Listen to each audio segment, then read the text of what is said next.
गेली 7 दिवस वैश्विक हिंदू राष्ट्र महोत्सव गोव्यामध्ये संपन्न झाला।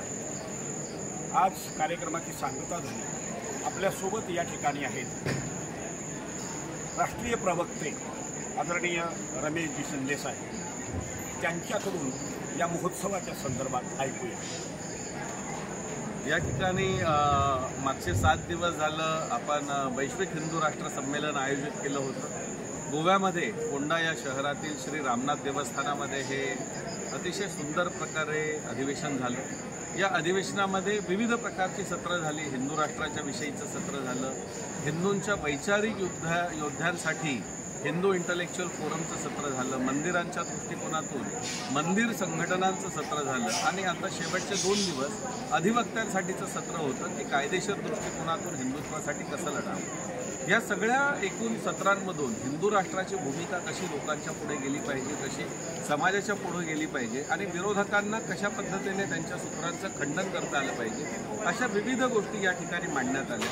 संपूर्ण देशभरातल्या हिंदुत्ववादी संघटनांच्या प्रमुखांनी, विचारवंतांनी, अधिवक्त्यांनी या ठिकाणी येऊन हिंदू राष्ट्राची आवश्यकता आज हिंदूंसाठी नेमकी कशी आहे, अल्पसंख्याकांच्या लांगोल चालनापोटी सेक्युलर देशांमध्ये कशा पद्धतीने हिंदूंना सेकंड क्लास सिटीजन बनवलेलं आहे, असे विविध मुद्दे या ठिकाणी चर्चेमध्ये आले आणि याविषयी केवळ इथे चर्चा झालेली नाही तर येणाऱ्या वर्षभरामध्ये काय काम करायचं आहे या दृष्टिकोनातून काही पूर्वनियोजन, काही गोष्टी या ठिकाणी ठरलेल्या आहेत, काही प्रस्ताव या ठिकाणी पारित झालेले आणि या माध्यमातून हिंदू राष्ट्र समन्वय समितीच्या माध्यमातून संपूर्ण देशभरामधल्या हिंदुत्ववादी संघटनांना जोडून पुढच्या वर्षभरात आपण आंदोलन निर्माण करायचं आहे ही भूमिका, त्याचप्रमाणे कुंभमेळ्यामध्ये त्या ठिकाणी हिंदू राष्ट्राचं एक अधिवेशन व्हावं अशा प्रकारची भूमिका संतांनी या ठिकाणी व्यक्त केली आणि अशा भूमिकांच्या माध्यमातून येणाऱ्या वर्षभरामध्ये हिंदू राष्ट्राच्या दिशेने एक पाऊल पुढे टाकावं अशा प्रकारचा निश्चय झालेला आहे, हा संकल्प आहे